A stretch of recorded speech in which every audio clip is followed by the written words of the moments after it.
ગુજરાતમાં મેઘ પ્રકોપથી રોડ પર અનેક વાહનો ડૂબ્યા તો નદીના ધસમસતા પાણીમાં ફસાયા વાહનો।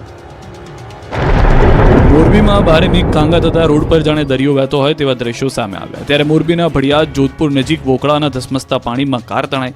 દ્રશ્યોમાં જોઈ શકાય છે કે પૂરના પાણીમાં કાર કોઈ રમકડાની માફક તણાઈ હતી। કારમાં 3 લોકોના જીવ પણ જોખમમાં મુકાયા। આ અંગે લોકોને જાણ થતા ક્રેનની મદદથી કારને બહાર કાઢી હતી અને લોકોને બહાર કાઢીને બચાવાયા। આ બાજુ માંડવી તાલુકાના ફરાદી રામણિયા વચ્ચે થાર કાર ફસાઈ હતી। કોઝવે પરથી 2 જણ સહિત થાર જીપ પાણીમાં તણાઈ। જીપમાં સવાર ભુજના 2 પૈકી 1 જણ ઝાડને લટકી જતા બચી ગયો, ત્યારે બીજા દિવસે કાર મળી આવી હતી। આ તરફ દાહોદના દેવગઢ બારિયા તાલુકાના સાકટાળા ગામે એક બાઇક તણાઈ। તળાવ ઓવરફ્લો થતા રસ્તાની ઉપર પાણી ફરી વળ્યા। બાઇક ઉપર સવાર 2 યુવકો આ રસ્તા પરથી પસાર થતા હતા ત્યારે પાણીના પ્રવાહમાં તણાયા। 2 યુવકો તણાતા આસપાસના લોકો દોડી આવ્યા। બનાવની જાણ પોલીસને થતા પોલીસ પણ ઘટના સ્થળે પહોંચી। ગ્રામજનો તેમજ પોલીસ દ્વારા રેસ્ક્યુ હાથ ધરી બંને બાઇક સવારનું રેસ્ક્યુ કરાયું। આ બાજુ બોટાદમાં કાળુભા નદીના ધસમસતા પૂરમાં કાર તણાતા બૂમાબૂમ થઈ। ખીચડીયા ગામ નજીક કાળુભા નદી 2 કાંઠે વહેતી થઈ। ગઢડા તાલુકાના માલપરા ખીચડીયા વચ્ચે આવેલ કાળુભા નદીમાં કાર તણાઈ। કારમાં સવાર 8 જેટલા લોકો સવાર હતા। તમામ લોકોને ઢસા પોલીસ સહિત સ્થાનિક લોકો દ્વારા બચાવાયા। આ બાજુ વડોદરાના ચેતક બ્રિજ નજીક બસ ફસાતા મુસાફરોના જીવ તાળવે ચોંટી ગયા। એપોલો કંપનીની બસ ફસાતા 20 લોકોનું રેસ્ક્યુ કરાયું। તો અમદાવાદમાં વૈષ્ણોદેવી સર્કલ પાસે એસજીવીપી અંડરપાસ સ્વિમિંગ પુલ બની જતા અંડરપાસમાં કાર ફસાઈ। અનેક વાહનો ઠપ થતા લોકો વાહનો જે તે સ્થળે મૂકી ઘરે પહોંચ્યા હતા। રાજ્યમાં 2 સ્થળેથી 12 લોકોનું હેલિકોપ્ટરથી રેસ્ક્યુ, જવાનો બન્યા દેવદૂત। ભારે વરસાદના પગલે અનેક લોકો પૂરના પાણીમાં ફસાયા છે। ત્યારે અવિરત વરસાદને પગલે જનજીવન અસ્તવ્યસ્ત બન્યું છે। ભારે વરસાદને પગલે રિયલ હીરો લોકોને મદદરૂપ થયા હતા। પૂરના ધસમસતા પાણીના પ્રવાહમાં શ્વાસ થંભી જાય તેવા રેસ્ક્યુ કરાયા। 2 સ્થળે જીવની બાજી લગાવીને 12 લોકોનું રેસ્ક્યુ કરાયું। મહીસાગરના વરસાડામાં એક વ્યક્તિનું રેસ્ક્યુ કરવામાં આવ્યું।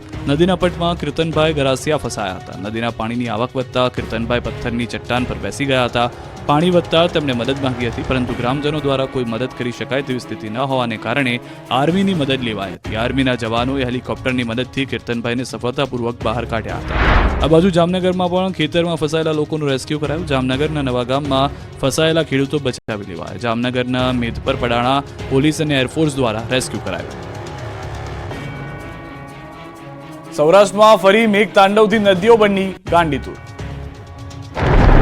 આ દ્રશ્યો છે રાજકોટના। ભારે વરસાદના પગલે રાજકોટના ધોરાજી શહેરની નદીઓ ગાંડીતુર બની। શફુરા નદી ઓવરફ્લો થઈ। શફુરા નદીનો કોઝવે પાણીમાં ગરકાવ। પંચનાથ મહાદેવ મંદિર તરફ જવાનો માર્ગ બંધ થયો। નદીમાં ભરપૂર પાણી આવતા ખેડૂતો ખુશ થયા। તો જામકંડોરણાનો ફોફલ ડેમ સતત ઓવરફ્લો થયો। ફોફલ ડેમના કોઝવે પર પાણી ફરી વળતા ધસમસતા પાણી કોઝવે ધોવાતા વાહન વ્યવહાર ખોરવાયો।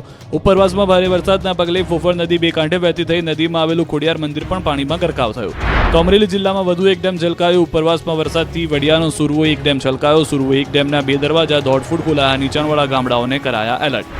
તો વડિયા નજીક આવેલ ઢુંડિયા પીપળિયા નદીમાં ઘોડાપુર આવ્યું। ઢોળવા રોડ પર નદીના પાણી ફરી વળતા લોકો પરેશાન થયા।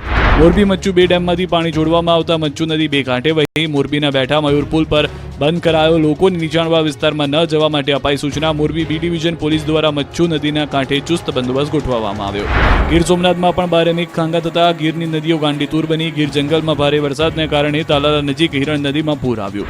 આકાશી આફતના દ્રશ્યો છે જસદણના। અંટાધાર આફતના કારણે જસદણના ભંડારિયામાં 2 બળદ સાથે એક ખેડૂત પાણીમાં ફસાઈ ગયો। જીવ પર જોખમમાં આવી પડ્યું હતું। ભંડારિયાનો ચેકડેમ ઓવરફ્લો થતા પાણીની આવક વધી ગઈ। ખેડૂત ફસાયાની જાણ થતાં ભાડલા પોલીસ અને સ્થાનિકોએ ખેડૂતનું રેસ્ક્યુ શરૂ કર્યું। દોરડા બાંધીને મહામુસીબતે ખેડૂતને બહાર કાઢવામાં આવ્યો। દ્વારકામાં પણ મેઘરાજાએ દેવાવાળી કરતા નદીઓનું જોવા મળ્યું ખુખાર રૂપ। દેવભૂમિ દ્વારકા પંથકમાં પણ મેઘરાજાએ તોફાની બેટિંગ કરતા નદીઓ જાણે દરિયો બની ગઈ હોય તે રીતે ખૂંખાર બનીને વહી રહી છે। દેવભૂમિ દ્વારકા જિલ્લાના ખંભાળિયામાં ભારે વરસાદથી તેલી નદીમાં પૂર આવ્યું। ખંભાળિયા શહેરમાં 24 કલાકમાં 12 ઇંચ જેટલો વરસાદ ખાબકતા મહાપ્રભુજીની બેઠક પાસે આવેલી તેલી નદીમાં આવ્યું ઘોડાપુર। ભારે વરસાદથી ખંભાળિયા શહેરની તમામ નદીઓમાં પૂરની સ્થિતિ સર્જાઈ। ભયાનક દ્રશ્યો છે ખંભાળિયાની ગીર નદીના। ભારે વરસાદથી ગીર નદી ભયજનક સપાટીએ પહોંચી। ગીર નદી ભયજનક સપાટીએ વહેતા નીચાણવાળા ગામોને એલર્ટ કરાયા। 12 ઇંચથી વધુ વરસાદ ખાબકતા જનજીવન પણ પ્રભાવિત થયું। બીજી તરફ મેઘરાજાના નવા રાઉન્ડથી હાલ તો ખેડૂતો ખુશખુશાલ છે। ઉત્તર ગુજરાતમાં અનરાધાર વરસાદથી નદીઓ બની જીવંત। ઘોડાપુરથી ખેડૂતોની ખુશી બમણી। અત્યાર સુધી કોરી ધાકોડ ઉત્તર ગુજરાતની નદીઓ કંઈક આ રીતે ખડખડ વહી રહી છે. અહીં પણ મેઘરાજા મહેરબાન થતા નદીઓ ગાંડીતુર બની ગઈ છે.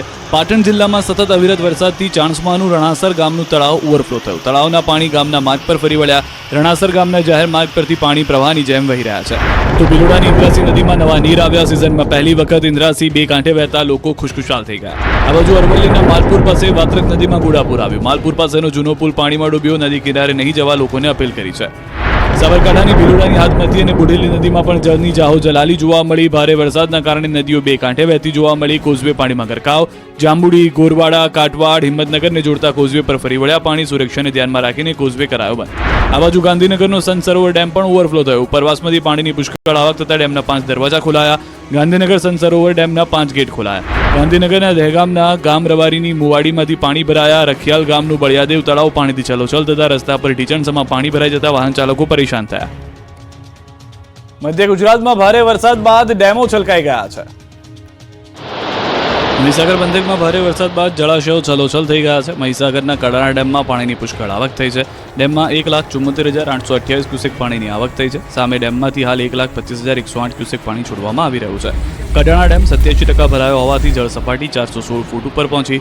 કડાણા ડેમના 6 દરવાજા 5 ફૂટ સુધી ખોલાયા. નદી કાંઠાના 40થી વધુ ગામોને એલર્ટ કરાયા. આ તરફ મહીસાગરના ભાદર ડેમમાં પાણીની આવકને લઈ પાણી છોડાયું. ખાનપુર તાલુકામાં આવેલ ભાદર ડેમ પણ ઓવરફ્લો થયો. ભાદર ડેમના 3 ગેટ ખોલી 12,000 ક્યુસેક પાણી છોડાયું. ભાદર ડેમમાં હાલ 8,000 ક્યુસેક પાણીની આવક નોંધાઈ છે. પંચમહાલ જિલ્લાના તમામ જળાશયો સંપૂર્ણ ભરાયા. પાનમ ડેમના એક સાથે 10 ગેટ 6 વર્ષ બાદ ખોલવામાં આવ્યા. વર્ષ 2018માં 10 ગેટ ખોલવામાં આવ્યા હતા. કરાડ ડેમમાં 92% પાણીનો જથ્થો છે. સૌરાષ્ટ્ર પર મેઘો મહેરબાન થતા ડેમોમાં જોવા મળ્યો જળ વૈભવ. સિંચાઈની સમસ્યા એક ઝાટકે દૂર. સૌરાષ્ટ્રમાં મેઘતાંડવ બાદ જળાશયોમાં જળનો દબદબો જોવા મળી રહ્યો છે. સુરેન્દ્રનગરનો મોરસેલ ડેમ પણ ઓવરફ્લો થતા નીચાણવાળા 7 ગામોને એલર્ટ કરાયા છે. મોરસેલ ડેમમાંથી 4,638 ક્યુસેક પાણી છોડાયું. પાણીની પુષ્કળ આવકથી ખેડૂતો ખુશ થયા. તો સુરેન્દ્રનગર જિલ્લાના ચુડા તાલુકાનો ગોખરવાડા ડેમ ઓવરફ્લો થયો. ડેમ ઓવરફ્લો થતા ભૃગુપુરની નદી અને ખારી નદી બે કાંઠે થઈ. ભૃગુપુર, ગોખરવાડા સહિતના ગામોને એલર્ટ કરાયા. આ દ્રશ્યો નિહાળી રાજકોટવાસીઓ ખુશ થઈ જશે, કેમ કે રાજકોટની જીવાદોરી સમાન આજે ડેમ ઓવરફ્લો થઈ ગયો. પાણીની પુષ્કળ આવકથી ડેમના આહલાદક નજારો જોવા મળ્યો. આ બાજુ રાજકોટના ભાદર 2 ડેમના 18 દરવાજા 3 ફૂટ ખોલવામાં આવ્યા. 71,000 ક્યુસેક પાણીની આવક થતા 18 દરવાજા 3 ફૂટ ખોલવામાં આવ્યા. મોરબી મચ્છુ નદીના જળસ્તરમાં સતત વધારો થયો. મચ્છુ 2 ડેમના 30 દરવાજા ખોલાયા. 18 દરવાજા 15 ફૂટ અને 12 દરવાજા 5 ફૂટ ખોલાયા. ડેમમાંથી 2,50,000 ક્યુસેક પાણી છોડાયું. છેલ્લે વર્ષ 2017 બાદ ફરી એક વખત મચ્છુ નદીમાં પુષ્કળ પ્રમાણમાં પાણી વહી રહ્યું છે, જેથી મચ્છુ નદી તરફ જતા રસ્તાને બંધ કરી દેવાયો. તો વાંકાનેરનો મહાકાય મચ્છુ 1 ડેમ ઓવરફ્લો થયો. મચ્છુ 1 ડેમ ઓવરફ્લો થતા મચ્છુ 2 ડેમમાં પાણી છોડવામાં આવ્યું. નીચાણવાળા વિસ્તારને એલર્ટ કરાયા. આ દ્રશ્યો છે બોટાદના. ખાંભડા ડેમની સપાટીમાં સતત વધારો થતા ખાંભડા ડેમનો એક દરવાજો 0.15 મીટર ખોલાયો. ડેમનો દરવાજો ખોલી 601 ક્યુસેક પાણી છોડાયું. ખાંભડા, બેલા, ટીંબા, કુંડળ, બરવાળા સહિતના ગામોને એલર્ટ કરવામાં આવ્યા. અમરેલી જિલ્લામાં પણ ઉપરવાસમાં વરસાદથી વડિયાનો સુરવો 1 ડેમ છલકાયો. ડેમના 2 દરવાજા 1.5 ફૂટ ખોલાયા. આ તરફ બાંટવા ખારો ડેમ સિઝનમાં બીજી વખત ઓવરફ્લો થયો. ડેમના 4 દરવાજા 3 ફૂટ ખોલીને પાણી છોડાયું. કોડવાવ, થાપલા, એકલેરા, સમેગા ગામને કરાયા એલર્ટ. સુરતમાં તાપી નદીમાં ઘોડાપુર, નદી કાંઠાના વિસ્તારો ડૂબી ગયા. ઉકાઈ ડેમમાં છેલ્લા 3 દિવસથી સતત પાણીની આવક જોવા મળી રહી છે. હથનુર અને પ્રકાશા ડેમમાંથી ઉકાઈ ડેમમાં છેલ્લા 3 દિવસથી 1.5 લાખથી લઈને 3.5 લાખ પાણીની આવક થઈ રહી છે. સુરતમાં ગટરિયાપુરની સ્થિતિ ઉદ્ભવી છે અને રસ્તાઓ પર ગોઠણસમાં પાણી ભરાયા છે. બીજી તરફ ભારે આવક બાદ તાપીનું રૌદ્ર સ્વરૂપ જોવા મળી રહ્યું છે.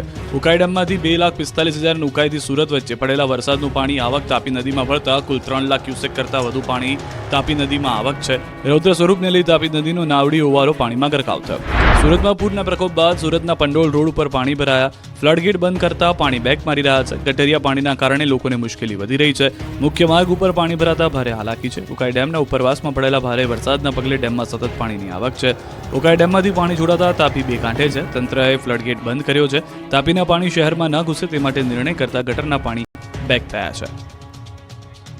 મેઘરાજાએ સૌરાષ્ટ્રના મેળા બંધ કરાવ્યા. મેળાના રંગમાં પાડ્યો ભંગ.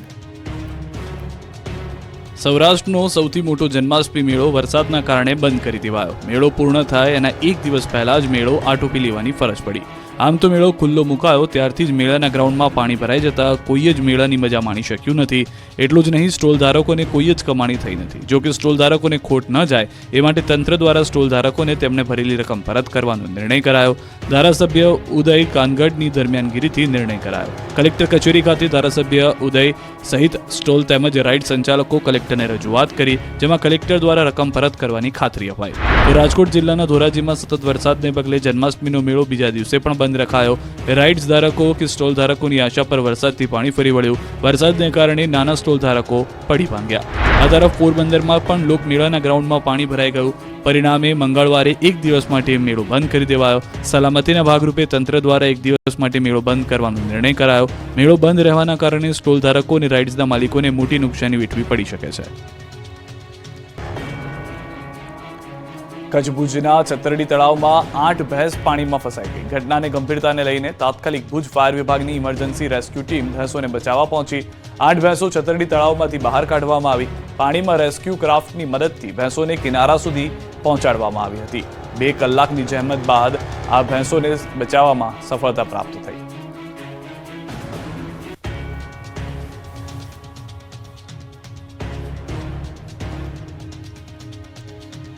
નડિયાદમાં ધોધમાર વરસાદને કારણે શાક માર્કેટમાં ભરાયા પાણી. સંતરામ રોડ પર આવેલી મુખ્ય શાક માર્કેટમાં ઘૂંટણસમાં પાણી ભરાઈ ગયા હતા.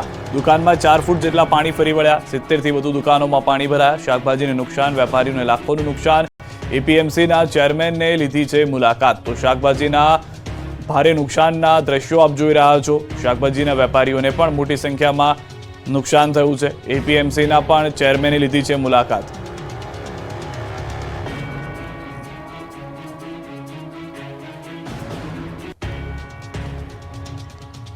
તો ખેડા જિલ્લાના સુપ્રસિદ્ધ યાત્રાધામ ડાકોરની હાલત બગડી. છેલ્લા 24 કલાકથી ડાકોરમાં જળબંબાકારની સ્થિતિ. 12 કલાકથી વરસાદ રોકાઈ જવા છતાં પણ નથી ઉતરતા ડાકોરમાંથી પાણી. જગત વિખ્યાત રણછોડજી મહારાજના મંદિરે જવાનો માર્ગ પણ પાણીમાં ધોવાઈ ગયો છે. મુખ્ય માર્ગ અને બજારોમાં કમર સુધીના પાણી જોવા મળી રહ્યા છે. ડાકોર બજારની દુકાનોમાં પાણી ઘૂસતા લાખો રૂપિયાનું નુકસાન પણ થઈ ચૂક્યું છે.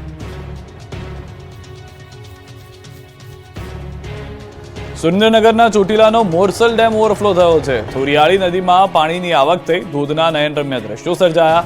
સાયલા તાલુકામાં આવેલ પથ્થરોની ખાણોમાંથી પાણીની ભરપૂર આવક થઈ. આ દ્રશ્યો કોઈ હિલ સ્ટેશનના નહીં, પરંતુ સાયલા થોરિયાળી ગામની સીમમાં આવેલ પથ્થરોની ખાણોના છે. સાયલા તાલુકામાં આવેલ અનેક પથ્થરોની ખાણોમાં પાણી ભરાઈ ગયા છે. બીજી તરફ સાયલાનો થોરિયાળી ડેમ ઓવરફ્લો થતા વડિયા, કેરાળા, થોરિયાળી સહિત ગામોને એલર્ટ કરાયા છે.